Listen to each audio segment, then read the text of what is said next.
Hi, and welcome to the Landlord Bookkeeping Beginner Level course hosted by Landlord Help Hub. I'm glad that you decided to participate in this course. As I mentioned in the introduction, this course is for landlords who want to have a stronger grasp on their bookkeeping. My name is Sasha Lightfoot, and I'll be your guest host for this course. I own a successful bookkeeping and small business consulting business, but as I mentioned in the introduction, I'm also a self-managing landlord. Now, bookkeeping can be a little bit technical, so I thought that it was best to have this course have a visual component. So there are slides, but I'll keep myself small in a little screen because I think that you will need to see some examples of what we're going to go over. So let's get started. Some of the things that we'll cover are going to be entities, different business entities, not from a legal perspective, but more from an IRS perspective, just so you can familiarize yourself with some of the forms that you might need to use. We'll also talk about different bank accounts that you'll need, as well as bookkeeping platforms that you can use to record and keep good records. We'll also talk about financial reports, specifically the balance sheet and the income statement. We'll also talk about asset basis, as well as expenses and capitalization. We'll also touch on depreciation and expenses and loans, both booking a loan and the payment of a loan. Have your properties in different legal entities. So at a state level, you might file a sole proprietorship or a doing business as in the state where your property is. You may have a trust or an LLC filed, or you may be a corporation. Now, what this means is that at the federal level, you're going to pay taxes and you're going to have different forms for those taxes.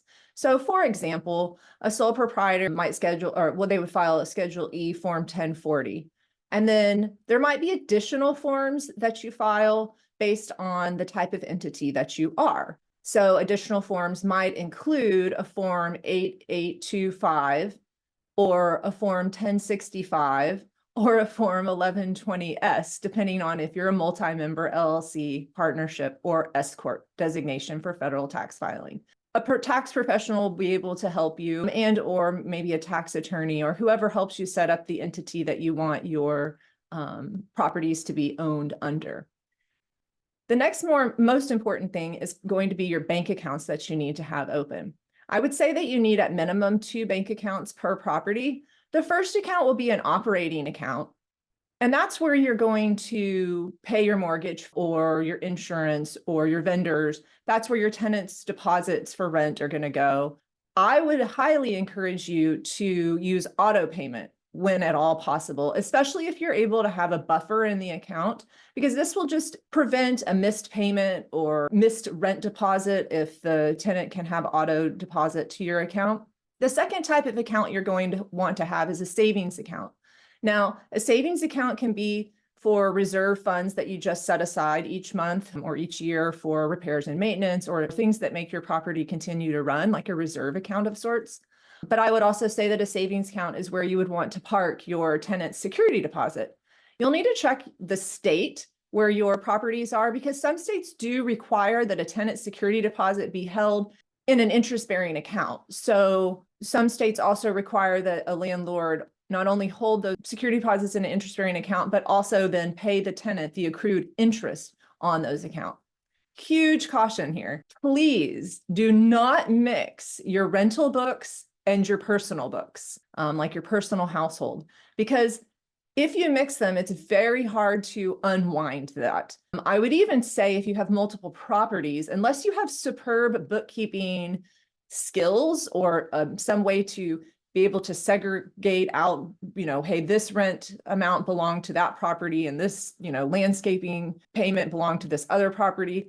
I really think it's just a best practice that each of your rental properties have their own separate bank accounts so that you can keep records of those individually. And speaking of keeping records, there are different bookkeeping platforms that you can use. One option might be an Excel spreadsheet or a Google sheet in the form, of a spreadsheet. Another option might be an accounting or a bookkeeping platform like QuickBooks.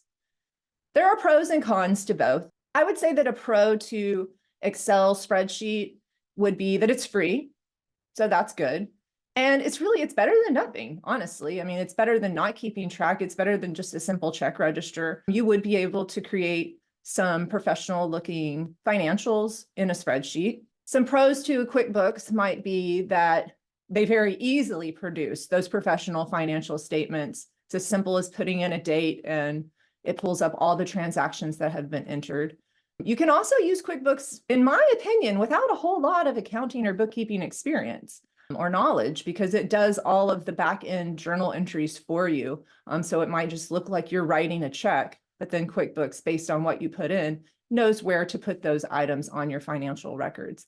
I also think that a pro for QuickBooks is that they offer a feature where you can snap pictures of invoices or snap pictures of receipts and attach those images directly to the transaction. So it really does provide a great way for you to keep those receipts and invoices together all in one place, fairly simply. A con for a spreadsheet would be that it's very manual. So you are going to have to go and manually enter like an expense and then know to go over to your balance sheet and manually enter, a bank transaction. So it's a little more manual. In saying that, you also have to have some knowledge or some basic accounting journal entry experience, just so that you can keep track of what accounts you need to increase and what accounts you need to decrease. I would also say a con to a spreadsheet is it doesn't have the ability, except unless you create a separate drive, you can, maybe snap pictures and throw your receipts or your invoices in that separate drive, but then you would have to sort through them and find specific ones that you're looking for. Now, a con to QuickBooks is it does cost money. So you would have to spend some money in order to have the ability to use the accounting platform. Now, at the very end of this course, I will have my contact information, and you can feel free to reach out to me if you are interested in going the QuickBooks route, and I can help you with some different options and potentially a discount. So that leads us to our next topic. Why do we keep books? Like, what is the point of all this? I would say that it helps the landlord make better business decisions. So especially if you're really emotionally tied to your property, you may think that you have an idea that would be great. But if you have really good books, you can go and say, or go and ask yourself, does this make sound business sense? Do I have the money to do it? Have I set aside the money to redo the deck or whatever it is that you're looking to do? The other reason to keep books is simple. It's Uncle Sam. You have to file taxes. You have to fill out that Schedule E 1040. And it's so much easier for your tax preparer to complete your taxes, or if you do your own taxes, it allows for you to have your financials all squared away by December 31st so that you are ready to file, or whatever your fiscal year is. So that Schedule E form 1040 looks a little something like this. I know this is a lot going on. It's definitely not meant to overwhelm you, and it's definitely not me encouraging you to file your own taxes, because I use a CPA and I am happy to pay them for their advice, and I'm happy to pay them to make sure that they've audited my books and they have completed my taxes with the most current, up-to-date publications from the IRS. So I'm simply showing you this Form 1040 so that you can just see what it looks like. It'll show your rental revenue. It'll show all the expenses that you should consider. There are more expenses that you can consider, but this gives you a basic start. So I would highly encourage you to familiarize yourself with this Schedule E, and just generally know what it is. But please don't feel overwhelmed when you look at it, because I know there's a lot going on. Now, at the end of the year, I produce financial reports to my CPA. Or you can also produce financial reports to a future lender, maybe if you're trying to grow your portfolio. So it's really important to know about the different financial reports. The two that we're going to focus on are balance sheet and the income statement. Sometimes you'll hear an income statement be referred to as a profit and loss or a P&L. It's the same thing. It's just a different name that's used for the same document. Now, a balance sheet will have your assets on it. So your assets and your liabilities, as well as your equity. But a balance sheet will have your banking accounts, your building, your land, any capital improvements that you've made to your property, some of your closing costs. It'll have your escrow accounts. It'll also have your net income and loss that carries over from your income statement. It will have any capital, owner contribution or distribution, and it will also carry your liabilities. So if you have a mortgage for your property or a loan of some sort, it will show how much you owe for that liability. An income statement is simply your revenue, meaning for landlords, it would be the amount of money that tenants pay for their rent. And then it will show the expenses that go against that income. So you'll have revenue at the top typically, and then your expenses. Expenses are things like advertising. Maybe you have a property management company that you pay, and you'll also see expense for your mortgage interest. So that's where I say you can look back at that Form 1040 for kind of a basic list of where to start. Now, when we're talking about bookkeeping, I'm not going to put you through the paces of an accounting course per se, but I do think that it is beneficial to understand credits and debits, or if it keeps it a more simple base would be increases and decreases. So for example, a type of account may be an asset. So that would be a bank account or your building or an escrow account. If you debit your bank account in bookkeeping, you actually increase it, which is a little bit backwards, right? Like I think, oh, I'm going to go, withdraw some money. I'm going to debit my bank account and withdraw some money. In the bookkeeping world, it's a little bit backwards. So actually, when you take money out of your bank account, you're actually crediting your bank account. But I don't really want to bog you down in this. I think that this would be most important for people who want to use the spreadsheet to create their own financials. So it would be really important for you to know what you're increasing and what you're decreasing, because anytime you make a transaction, something's going to increase and something else is going to decrease to offset it. So for example, liabilities would be your mortgage. So when you make a mortgage payment, you're going to pay down that liability, right? And then you're going to offset your bank because you wrote a check from your bank to pay down the liability. Equity would be owner contributions, or distributions. So say, for example, you want to have an owner draw, you want to take some money out of the bank for your own personal use. You would do that through your equity account, or on the opposite end, say there's a property that doesn't quite cover itself financially and you have to contribute money each month to that. That would be an equity line or an example of equity. Revenue is pretty simple for landlords. Revenue is simply your tenant rent. So you're going to take in the tenant, rent money, increase your revenue. You're going to also increase your bank account when you make that deposit. And then expenses. Expenses are things like repairs or insurance, taxes that you pay. So again, this is not meant to, test you for credits and debits. This is not accounting 101 by any stretch of the imagination. It's just something to familiarize yourself with, especially those of you who might want to go the Excel spreadsheet financial route. Next, we'll look at a sample balance sheet. So this is just a property XYZ that I made up numbers for, and it's a balance sheet and generally what it would look at like as of December 31st. And I put a big red notice here, and this is before year-end depreciation. So this would be an example of a balance sheet that I would send over to my CPA at the end of the year when I want her to start my tax preparation. So what you'll find on a balance sheet are the assets. So assets will be your bank account, your fixed assets, and any other assets. So in this example, this bank or this property XYZ has 3 bank accounts. They have a checking account, they have a savings account, and then they have their tenant security deposits in their own separate account. So that might be my checking account is my operating account. My savings is maybe my reserve account for my, oh no, I didn't anticipate fixing that, or oh yay, I have saved up enough money to fix that. And then the tenant security deposit is where I'm just storing or housing my tenant security deposit separate from my other operating funds. Fixed assets include things like your building and land breakout, which we'll talk about that next. It talks about your loan origination fees that you had to capitalize. We'll also talk about that. And any improvements that you've made. So improvements might be a new roof or a new HVAC system. And then other assets are escrow account, which we'll touch on that when we get to the loan section. But sometimes when you pay an impound or an escrow portion of in your mortgage payment, then the money is still yours. The money that you're going to give to the bank, they're going to hold your money for you. until it's time to pay that tax bill or that insurance bill. So that's actually your money, and it's held on the asset side of your balance sheet. The second half of a balance sheet are your liabilities and equity. So liabilities are long-term liabilities, like, for example, if you have a mortgage for your property.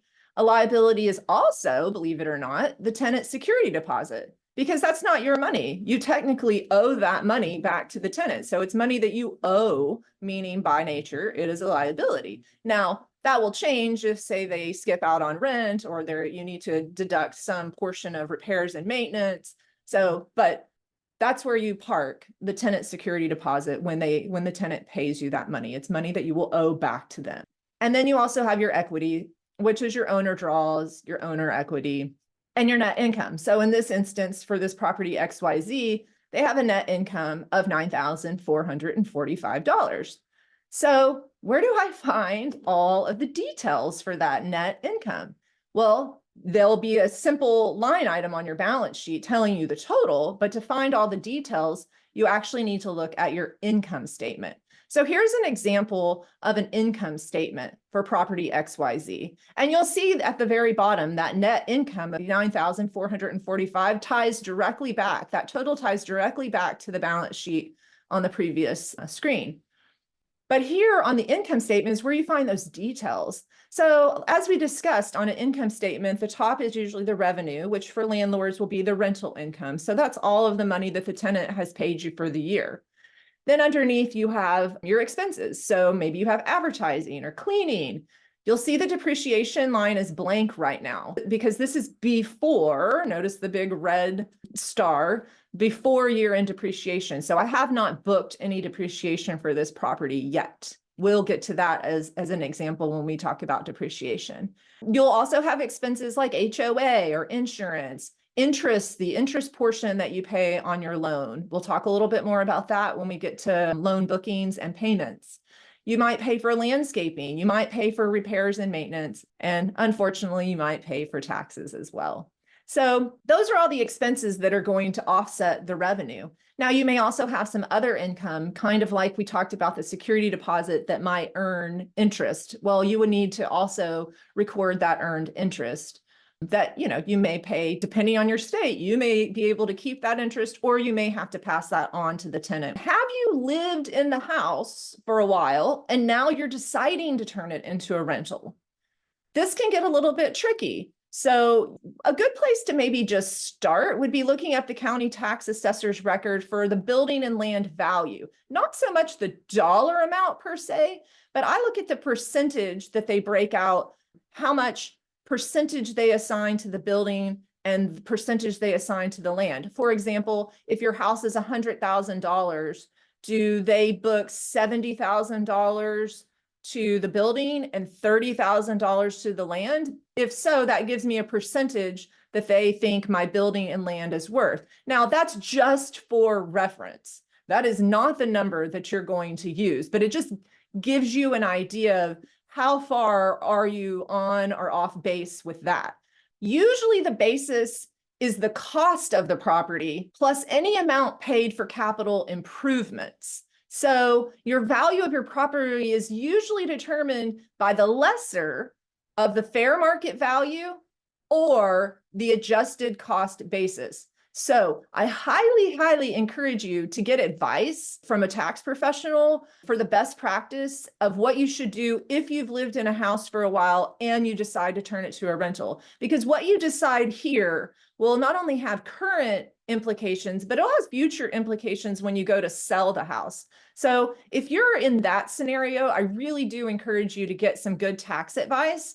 For this beginner level course, we're going to focus more on, I bought a property and I'm not living in it, or maybe I lived in it for a couple of months and now I'm going to rent it out, but it's current. So what I bought it for is what I'm going to book it for. So that would be the second scenario. Did you purchase this property as a rental and only have tenants live in it? So if this is the case, then you're going to look on your HUD closing document. You're going to look at that sales price. Now, again, there's a lot of it depends in bookkeeping and accounting, right? Commonly, you can break out a building and a land value of building value 70%, land value 30% to split that asset. Not always, but commonly. So this is where I say using that tax assessment might let you know percentage-wise how on or off that could be. So an example might be a sales price on your HUD closing is 100,000, and you would book 70,000 as a debit to the building asset and 30,000 as booked to the land asset. So let's look at an example of booking your asset basis based on a HUD statement. So let's say that our HUD closing statement looks a little something like this. You have a sales price of 100,000. You had an earnest deposit of 20,000. You have closing cost of 5,000. You paid insurance at closing of 750, and you have a loan for 80,000. And the net borrower you owe at the end of closing the $5,750. Let's just stop right here and say there are many, many, many scenarios that you could have on a closing statement. As all of us know, each closing of a property can look very different. So this is just one example that I'm going to present. If you want to take some time and pull out your HUD closing statement and just get yourself acquainted with, well, what does it look like for my property, or what did I do? Then you can, of course, pause this video or go look this up on your own HUD statement later. But this is just one example of many different scenarios that we are going to cover. So if your HUD looks like this, your bookkeeping entries would look a little something like this. So I'm going to go ahead and increase that building asset of $70,000. And I'm going to book my land asset of $30,000. And that totals my sales price of $100,000, right? Well, I also had some closing costs. And I don't know if you remember back when we talked about some closing cost will be capitalized and some closing costs will be expensed.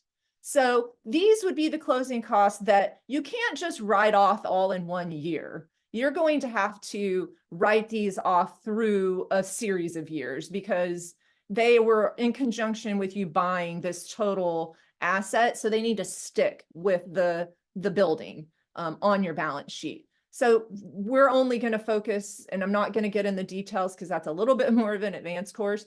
Let's just assume that these closing costs are the ones that you're not going to expense. You're going to book them as an asset. Now, something you would expense would be the insurance. So if you paid insurance through your closing of the $750, that's definitely going to be expensed in that current year. So then to offset all of these debits, meaning all of these things that you've added to your balance sheet and one to your income statement, you need to create a mortgage. So you know you took a loan. And you're also going to need to record that net from borrow, or the $5,750 that you had to pay at closing. So to do that, I would credit the mortgage $100,000, credit my bank $5,750, and then I would offset that mortgage of $100,000 was not really $100,000 because in this scenario, the $20,000 earnest deposit was used as a down payment. So that's going to reduce the total liability or the total mortgage on your balance sheet to $80,000. You only owe $80,000 more for this property. And then, of course, if you're going to use that as a down payment, then you had to reduce your bank account. So that is what a HUD, an initial like asset basis would look like when you're adding it to your balance sheet. The HUD closing and the bookkeeping entries. So the reason that you do all of these entries and you record it in this way is because this is what the numbers you're going to use for future depreciation. So depreciation is different than an expense. So depreciation is when you're going to reduce the amount of asset over a period of time. You're not going to expense it all in one year. So here's a chart of just some assets and the number of years that it would take you to depreciate or to maximize them to their useful accounting life. So for example, a building, you would get to depreciate that over 27.5 years. The same for additions to buildings. So say, for example, you added a sunroom or you decided to finish a basement. Well, when you make that payment for that contractor, you don't just get to expense all of that in 1 year. You have to add it on your balance sheet as an asset. And then you get to depreciate that, take that expense over 27.5 years. Interestingly enough, paint, when done not in conjunction with other improvements. So say, for example, I just have to paint the exterior of my house because it's been so many years and I need to repaint the exterior of my house. That's considered an expense. I can write all of that off in that year.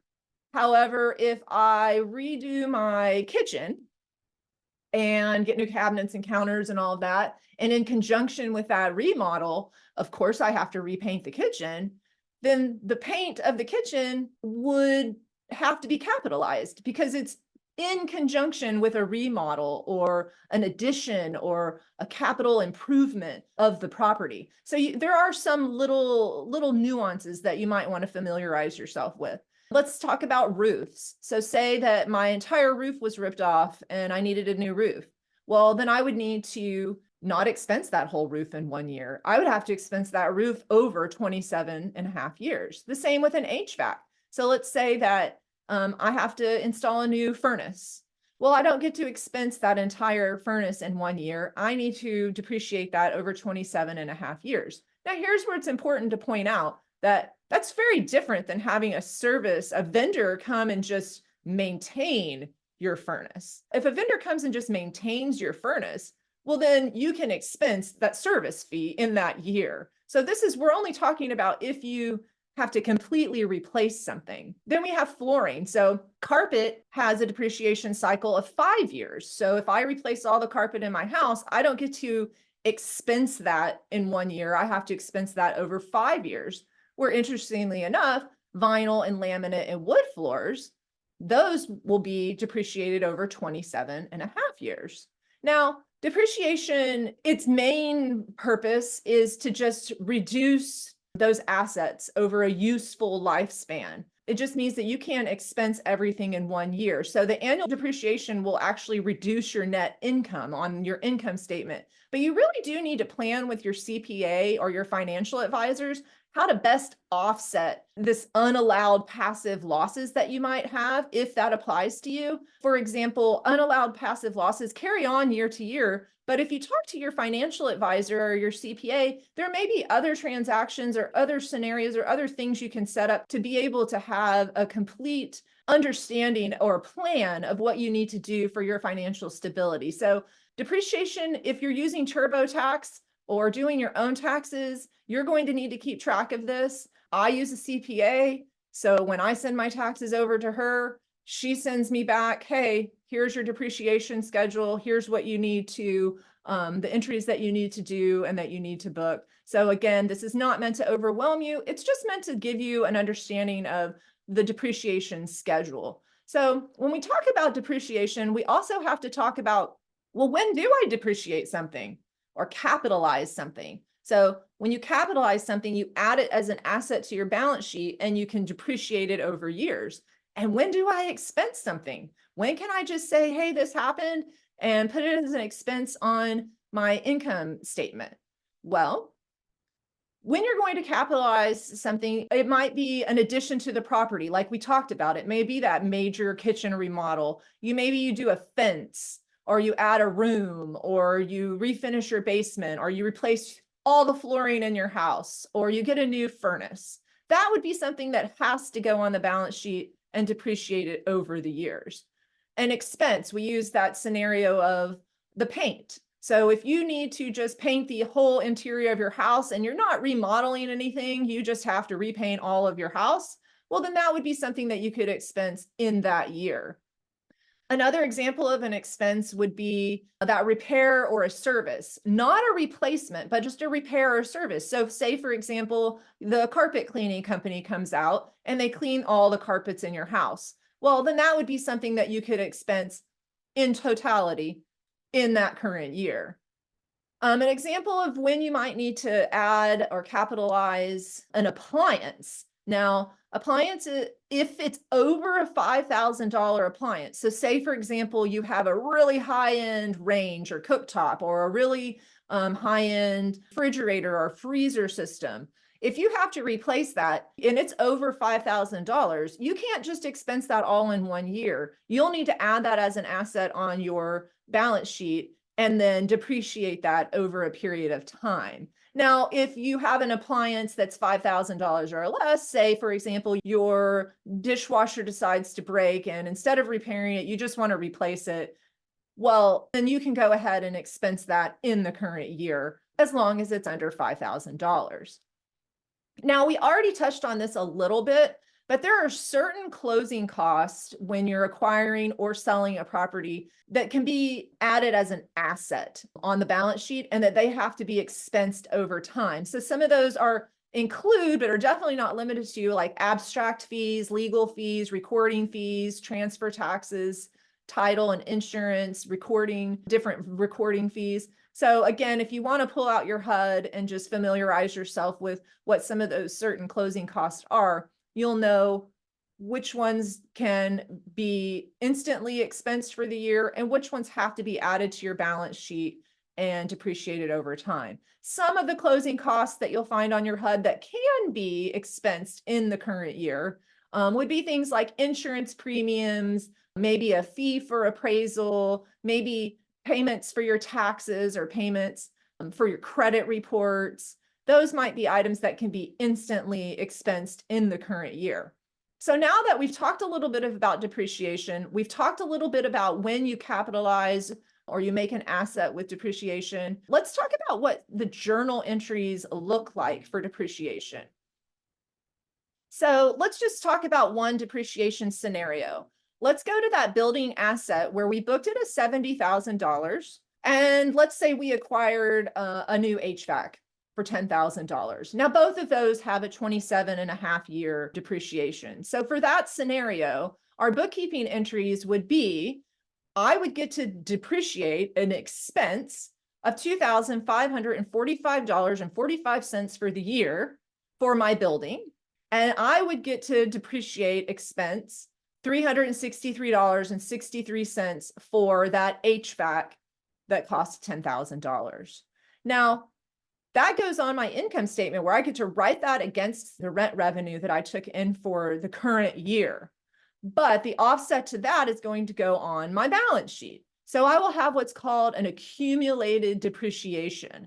Accumulated depreciation means it's like a bucket. It's going to keep track of all of the depreciation that I take for the life that asset sits on my books. So every year that I take this depreciation expense, it's going to increase the amount that's in that bucket. So let's look at what that looks like on a balance sheet. So before depreciation, I'll have a building asset of $70,000, my HVAC asset of $10,000, and it looks like I have a net income of $25,000. Very simplified, only honing in on the accounts on the balance sheet that we are looking at for this situation. Now, after I book my depreciation, you'll see that my building asset stays the same, $70,000. But that accumulated depreciation, that bucket that I talked about, it's going to increase by $2,545.45. And then my HVAC asset's going to stay the same at $10,000, its original amount.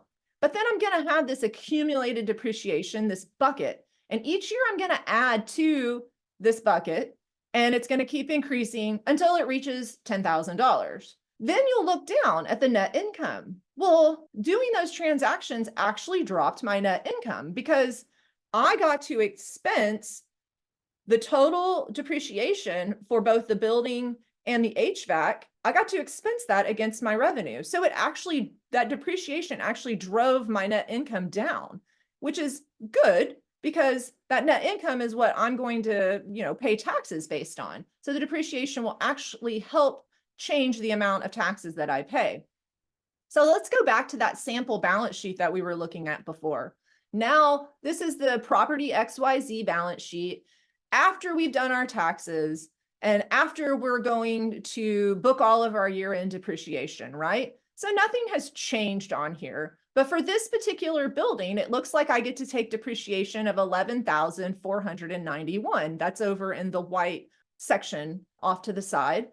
And I get a roof depreciation of $307. So that's just for the year of 2023 how much I get to depreciate and write off against my revenue. So what that means on the balance sheet is that you'll see my building amount is the 316,000.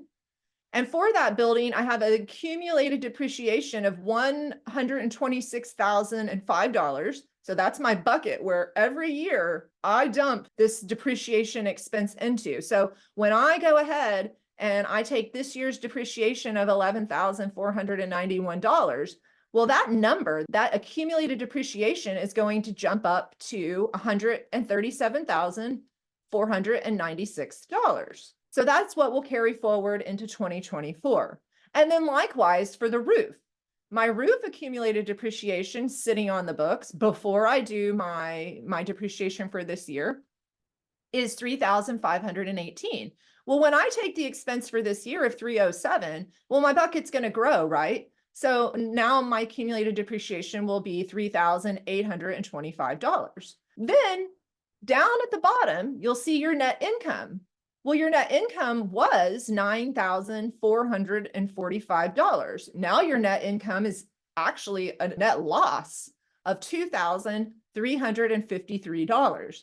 Because once you take that building depreciation expense and the roof depreciation expense, it drives your net income actually into a loss scenario. So let's look at what does that look like on the income statement.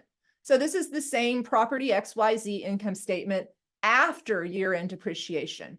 So I still have my revenue. I still have all of my normal expenses that I've taken throughout the year, but now I have this total depreciation for the year. So if I was to add up that building depreciation and that roof depreciation expense that I took for this year, it would equal $11,798. I get to go ahead and expense that on my income statement.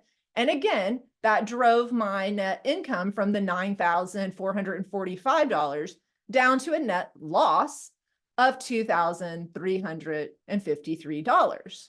So that's how depreciation plays into your bookkeeping and your month end and your tax preparation and your tax planning, honestly. So we can't talk about depreciation without at least mentioning depreciation recapture. Again, we're just going to mention depreciation recapture because it is definitely a more advanced topic, but it's one worth mentioning and maybe noting to yourself to have a conversation with your tax professional. It's not something you're going to have to deal with every year. It's only going to be something that you deal with when you sell a rental property. So when you go to sell your property, the IRS is going to want to recapture your depreciation. So here is just a basic definition from an actual IRS publication, just saying that it allows the IRS to collect taxes on any profitable sale of an asset that the taxpayer had used to previously offset taxable income. And now this calculation of depreciation recapture is the adjusted cost basis of the asset compared to the sale price of the asset.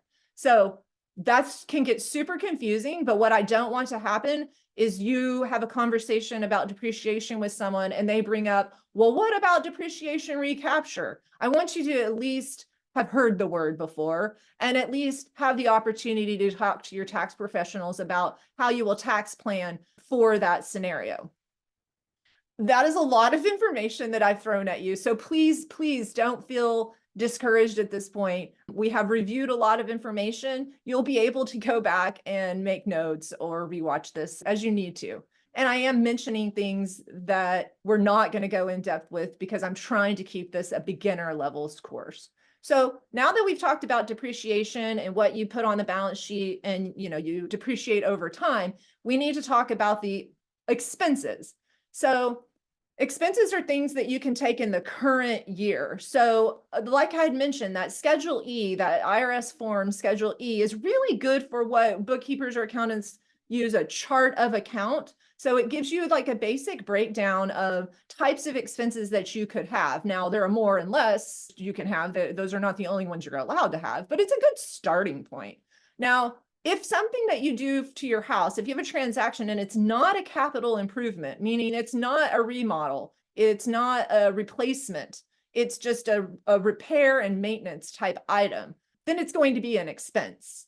Now, expenses reduce your net income. So your expenses will go on your income statement and offset that revenue, that rental revenue that you have. Some examples might be when you go to advertise your property, say you're posting it for rent and you need to take money out of your bank to pay for the listing fee. Well, you're going to credit your bank, decrease your bank, and you're going to increase your line item expense for advertising. Same with paying a landscaper. You're going to pay the landscaper this month. You're going to take money out of your bank, reduce your bank. You're going to pay the landscaper. You're going to increase your landscaper line item on your income statement. Then let's talk about paying your mortgage or your loan. Now, it gets a little tricky, and please don't make this mistake because I do see this mistake quite often. Let's just say that your mortgage is $2,000. So you pay your mortgage of $2,000. You don't get to expense the entire $2,000 because there's only a portion of that mortgage payment is going to actually be an expense. The principal portion is not an expense. The escrow amount that you may or may not pay is not an expense. The only part of your mortgage payment that is an actual expense is the interest portion that you pay. So we will talk about making a loan payment and what that looks like. So when we talk about those loan payments and only booking a portion of it to the expense, let's look at an example. So an example loan scenario might be my total mortgage is $2,260.36. Well, it'll have a breakout. It'll tell you you have $762.97 is paying down your principal. You have $827.86 that is interest that you're paying. And then you also have potentially an escrow or an impound account for $669.53. Now, what makes up that total loan payment? And as we discussed previously, only a portion of that is going to be an actual expense because the principal amount that you're paying is paying down the liability, the amount of money that you owe. The interest that you're paying is what gets expensed. And then that escrow or impound amount that you're paying each month is still technically your money. It's just that it's being held with your lender for future insurance or property tax payments. So that's actually booked as an asset, just like a bank account. That would be the bookkeeping entries that you would make for your loan payment. Now, you would need to make these sort of entries or be knowledgeable about this, whether you're doing a spreadsheet financials or whether you're using an accounting platform. This is something you just definitely need to be familiar with. But let's say you make your loan payment and now you're looking down on your loan statement and you see that your lender made an insurance payment for you from your escrow account or your impound account. Well, let's just say that the escrow scenario is they made a county tax payment of $2,776.88. Well, how would you book that? You would book that by debiting or increasing the property tax line item on your income statement, and you would reduce that asset on your balance sheet because lender took money out of that bank account that they're holding for you. So you will reduce that so that you can pay the taxes. So we have covered a lot of information. We've reviewed some of your legal entity options and what that looks like with the IRS forms and what bank accounts you need to open. Hopefully you're feeling a little more acquainted with financial reports, the balance sheet and the income statement. I hope that you're more familiar with your bookkeeping terms, like what an asset basis is, an expense versus a capitalization and depreciation. And you know how to book your loan and your loan and escrow payments correctly. Now, you can know all of this, but now you have to keep track of all of this. So that's where you go back to those bookkeeping platform options. And you need to decide what kind of bookkeeper are you going to be for your property. If you're super comfortable with bookkeeping and you understand what accounts to increase and decrease and which ones go together for a transaction, then a spreadsheet will work just fine for you. If you're not so comfortable with what to increase and what to decrease and which accounts are tied together, you may want to consider using a platform like QuickBooks. It may actually make your life easier. If you want to explore the option of QuickBooks, then you can definitely contact me and we can talk about some different discounted prices or packages that I could maybe put together to help you go that route. I don't want to discourage you from going that route, just if you think it's cost prohibitive or something like that, because I want you to be successful with your landlord bookkeeping. So thank you so, so much to Landlord Help Hub for having me as a guest host. I really appreciate that you decided to participate in this course. Again, my business is bookkeeping and small business consulting. So go ahead and use the QR code to reach out to me, or you can definitely email me anytime. And happy landlording.